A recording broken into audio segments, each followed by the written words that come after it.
guys, Perri back here, and I have a special guest because we're doing something that I got many requests for. So first, before I even get to what this video is, Haleigh Foutch of Collider.com. I'm so happy you are finally on this set. Me too. And I feel like there's no better reason to have you here for your first video than to talk Hereditary spoilers. There it is, right off the top. This is a spoiler-heavy discussion of Hereditary and possibly getting into some ending explain territory. So with that being said, if you haven't seen the movie, goodbye. Go watch the movie and then come back and watch this video. So we are getting into it right now. So first off, I want to know just very briefly, just because they all know what I think non-spoiler wise. So non-spoiler thoughts, Haleigh, did you like the movie? I love this movie. If anybody wants to go like real deep on my thoughts, I do have a full spoiler interview on Collider, or not interview, review.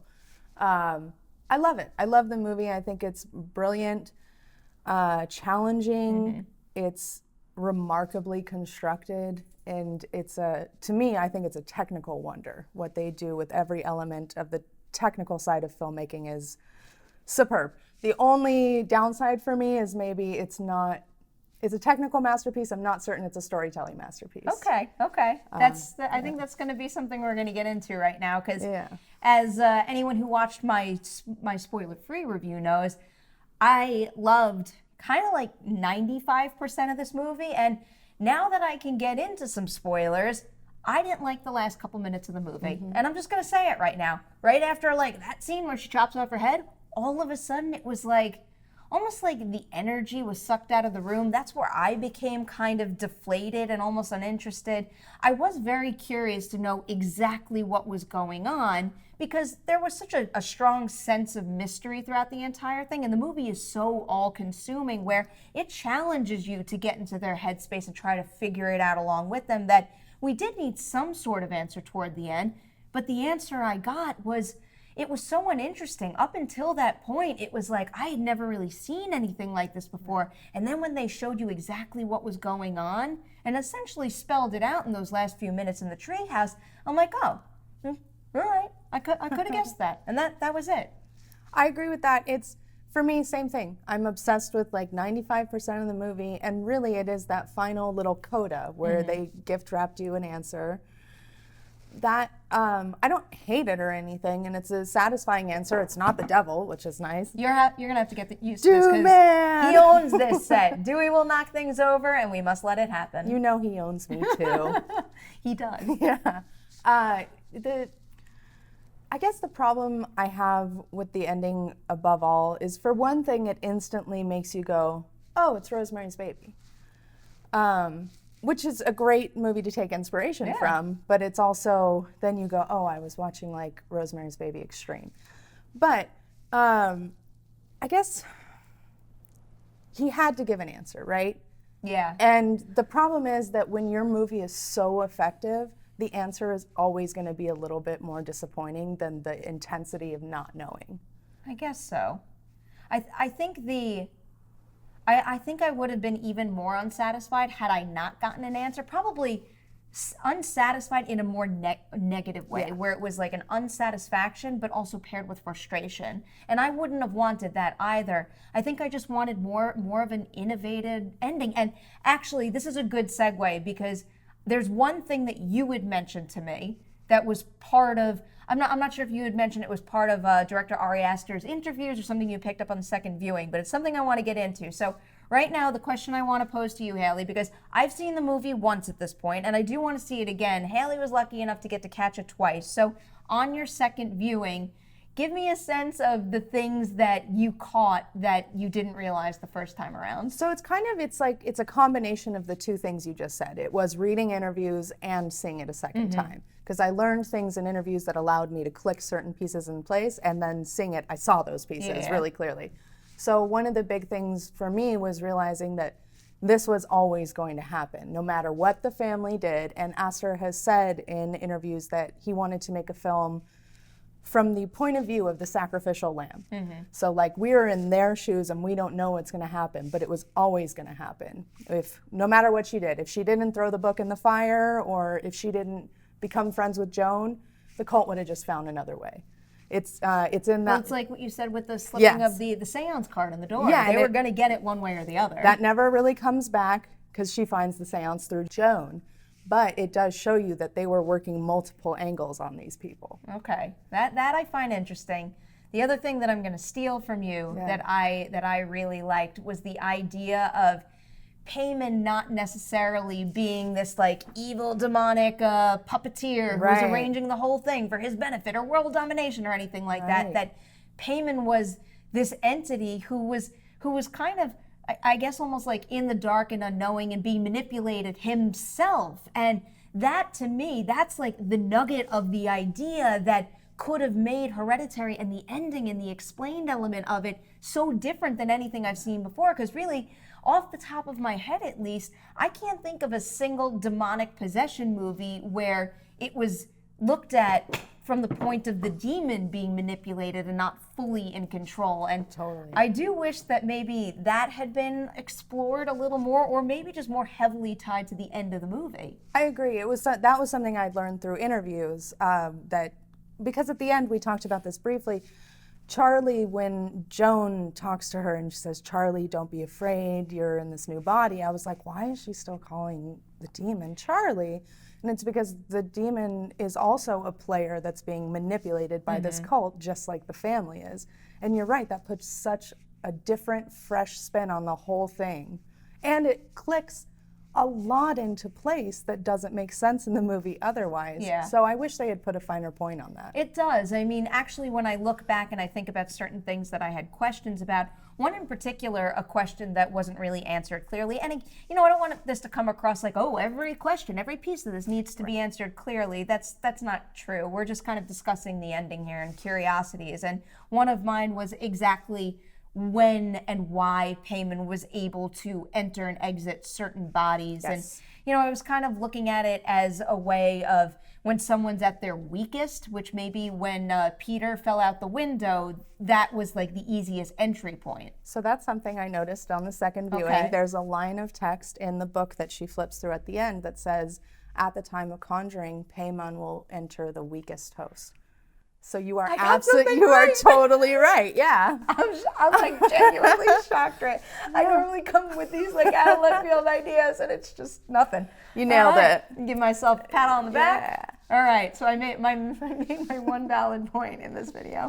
The other thing that I noticed and I was curious about was the idea, and this I'm probably wrong about, but was the idea of Charlie's beheading somehow being manipulated by Paimon and her kind of being forcibly put on that path where it's less coincidental that happened to her? You are not wrong. That is also correct, because on a second rewatch, I know some people saw this on the first one and I'm just so blown away by their eye for detail, but there is on the the telephone pole, Paimon's insignia. The cult had put that there, so they were actively engineering this beheading. I wonder if it was on her, obviously not the dollhouse, but the set diorama. Is that what it would be? Something like that? The set that she made. Yeah, miniature she made of that. I didn't see it on hers, but it is, they do a close-up of a foam pole that has the little insignia. Okay. Yeah. Well, paving the way now to Toni Collette's character,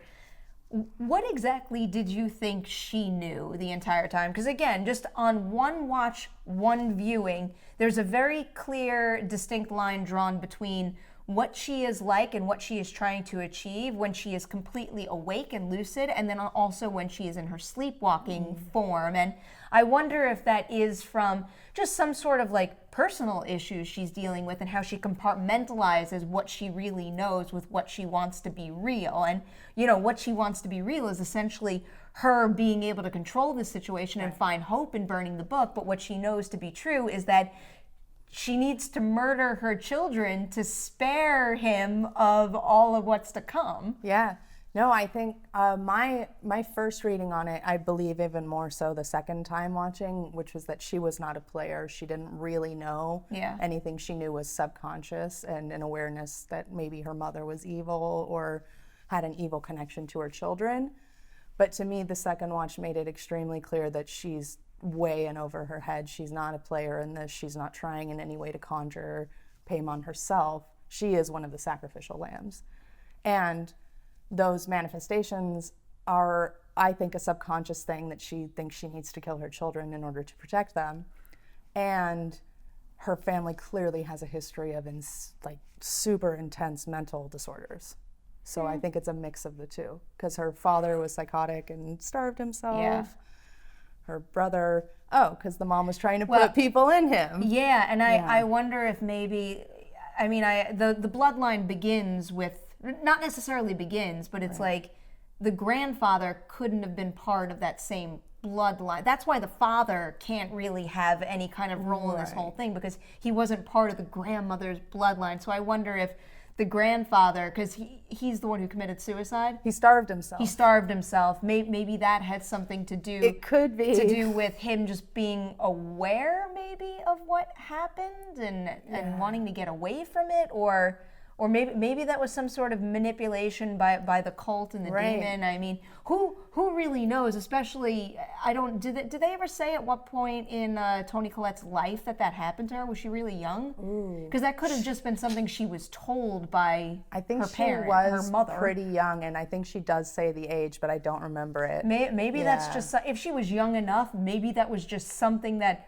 her mother told her in a way like, oh, Dad starved himself. What a story to tell your child. I starved him. Right. To take him out of the equation. So I don't true. know. The speculation could really go on and on and on. But just in terms of ending explained, is there any kind of element of the whole ending explained sphere that we're working in right now that really satisfies you or kind of gives you some special meaning from this movie to take with you? Yeah, I think I'm honest to God still processing that in a bit. Also because I just saw it for the second time like an hour ago. It's, to me, like I said, one of the major things was the awareness that this was going to happen no matter what. Because I think a lot of my questions afterwards were like, well, why did they do that? And it comes down to it doesn't matter why they did anything, because people are crazy and do stupid things. And when you're in grief, you make bad choices. As far as like explaining the occult angle of it, I guess it's paying attention to when the symbols pop up and really doing your best to read whenever there's a paragraph on there. Read everything in that paragraph. Yeah. I mean, freeze framing everything on a DVD ownership watch will be kind of I guess a treat and a thrill. I'm curious to know every single detail. I can't wait, because even the second time around was just like, yep, that adds up. Oh, the thing I told you about, at the very beginning of the film when Charlie is sleeping in the treehouse and the dad... Oh my God, I love this detail that I missed on the first watch. The dad comes up and he goes, it's freezing in here, you'll get pneumonia. And Charlie says, that's okay. And you don't even register it the first time. Yeah, I mean, that was some of the discussions I had with some friends immediately after getting out of my first screening, as we were questioning whether or not Paimon was in Charlie the entire time in terms of like when we knew her in the movie. And that I think in the end becomes abundantly clear. One of my favorite aspects of the performance, though, what's the young actress's name? Millie Shapiro. One of the greatest things about her performance that I brought up in my non-spoiler review is just this idea of her having this really dark, sinister vibe where some of her curious little obsessions are truly creepy, but then that character also maintaining that childlike vibe. I mean, the thought of everything she was building on her desk being this shrine to Paimon, it makes it even eerier when you consider the fact that this demon is in this child's body. And you do, on the second time, I noticed that motif much more, the repeated imagery of the beheaded animals in front of this Paimon figure. Essentially, it's in her drawings, it's in her sculptures, and then it's in the end with everybody's dead bodies. Yeah, that ending image even though I wasn't really the biggest fan of the details and how they were relayed at the very end, just that whole visual of essentially where the Charlie character starts as home base and having that whole scene just built around it, because that's another thing that on second watch I want to find all the details, because we were talking about it before. It's the mother's body and the grandmother's body, and then that shrine-like thing with Charlie's head in the middle, and then poor Peter. Poor Peter. Poor Peter. Poor Dad. Oh, Dad as well, yeah. I mean, poor Peter and poor Dad. I mean, you pointed out that Toni Collette's character is helpless as well, but the two of them just had nothing going for them from the start. Totally. They were just so screwed. I mean, I guess all Toni Collette's character had to do was die and suffer. I don't know. Peter's got to live with this or not, because he's displaced now. He's been expelled. Yeah. I don't know. And then I get like, I'm so sensitive. I'm like, but where did Peter go? Yeah. What happened to him? It really is a sad ending for that character. And another thing I wanted to bring up that we were talking about before, and something I really couldn't get into in my non-spoiler review, is Alex Wolff's performance. Because, you know, I experienced it. I think you experienced a little of it as well. Some audience members laughing at some of his moments in the movie. And you know, everyone's entitled to their own response. And on the one hand, I do think some of those responses might have come from, you know, just a way of self-defense, of you're so scared and sometimes you've got to laugh at something. But I also think there's another side of it where maybe some interpreted his performance as being too over-the-top childish. We're so accustomed to seeing these flashy slasher movies where the male teen is the hero, the suave hero who's going to swoop in and save the day. And the truth of the matter is, he is a teenager in high school dealing with these terrifying events while suffering from extreme PTSD with what he experienced with his sister's death. That, to me, was like the most real kind of interpretation of how a kid might react in that situation. To me, it's like we have, I feel, this fear of earnestness in our films, and he went fully from the heart in that performance, and it absolutely worked for me. I was like torn apart by the whole movie, especially the first time, just wrecked by it. But it is, people laughed like in the decapitation scene, and that makes more sense to me. That's something that maybe you don't know how to process. Well, it's one of those like, I can't believe that just happened. Right. But it was, to me, specifically in the third act, the laughter at Alex Wolff's performance. It really rubbed me the wrong way. Yeah, because I thought he really nailed that. But, just to wrap this up overall, I think what I'm taking from the spoiler discussion, the ending explained type discussion is, I still hold to my original review of the film. And again, just like I pointed out, my feelings about the film could change on a second watch when I see additional things and discover it and rediscover things for myself. But in discussing the ending explained, I think the one thing that I keep going back to is the idea of the situation that Payman as an entity was in. That, to me, is the thing that could have taken this to another level and into a different space than we've ever seen before with demon possession type scenarios. So, again, I wish there was a little something more, a little something different, more creative that I hadn't seen before in that ending moment. For me, and that's totally fair, and like I said, it is the one thing that knocked it down from an A+ to an A for me was that last little few minutes. But I can never undersell the experience I had watching that film, like experientially, just the way it like wrung me out like I was a little ball of sweat. And like I went to see it with my dear friend, and we both watch horror movies constantly, and we're never phased. And at a certain point, she grabbed me, and I was like, "Oh, dude, it's got us so good." So I agree with the ending explained element. It's almost like he explained it too much and not enough at the same time. No, I see what you mean. But even if that knocked a little bit of a plus off of it, it can't. Nothing can take away how much it just totally messed me up to watch. Yeah. So now that the little robot has started to turn and Dewey is alerting us that it is the time to end this video by by nearly knocking over the light in the He's background. going to unplug the light any second. It's like a matter of seconds before one of my lights collapses. So, Haleigh, I'm going to thank you for being here with me today. Do you want to tell everyone where they can find you on the internet? Oh, yes. You can find me at Haleigh Foutch on Twitter. You can find me at Haystack McGroovy on Instagram. And you can always find me pretty much every day on Collider.com. Part of me wants the light to fall over now for effect. Just for the perfect this close. I am going to say goodbye as well. Thank you guys so much for watching this video. As always, I do want to hear your thoughts. So share some thoughts on your interpretation of Hereditary in the comment section below. Like and share this video as well. See you soon with even more of them. We're out.